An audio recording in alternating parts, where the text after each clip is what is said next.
ಎಲ್ಲೋ ನಮಸ್ಕಾರ ಎಲ್ರಿಗೂ. ನಾನು ನಿಮ್ಮ ಅಭಿಲಾಷ್.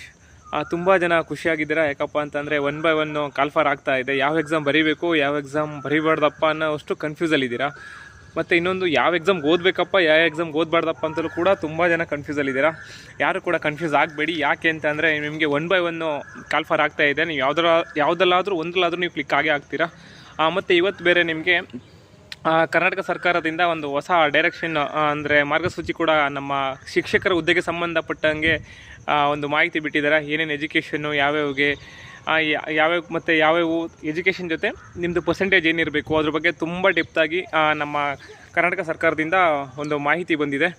ಅದರಲ್ಲಿ ಇವತ್ತು ಬಿಟ್ಟಿರೋ ಟೀಚರ್ಸಲ್ಲಿ ಸಂಬಂಧಪಟ್ಟಂಗೆ ನಾನು ಮಾತಾಡಬೇಕು ಅಂತಂದರೆ, ಪ್ರತಿಯೊಂದು ಏನಿದೆ ಇನ್ನು 5ನೇ ತರಗತಿಯಿಂದ 6th ಇರ್ಬೋದು, ಮತ್ತು 6th 8th ಇರ್ಬೋದು, ಮತ್ತು 8th 10th ಇರ್ಬೋದು.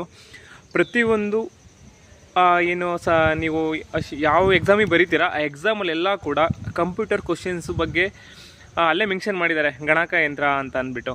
ಸೊ ನೀವು ಕಂಪಲ್ಸರಿ ಕಂಪ್ಯೂಟ್ರ್ ಓದಲೇಬೇಕಾಗುತ್ತೆ. ಸೊ ಅದ್ರ ಬಗ್ಗೆ ತಮಗೆ ಒಂದು ಸ್ವಲ್ಪ ವೀಡಿಯೋ ಮಾಡೋಣ ಅಂತ ಮಾಡ್ತಾಯಿದ್ದೀನಿ ಅಷ್ಟೇ. ಈಗ ಆಲ್ರೆಡಿ ತುಂಬ ಜನ ಫೋನ್ ಮಾಡ್ತಾಯಿದ್ರೆ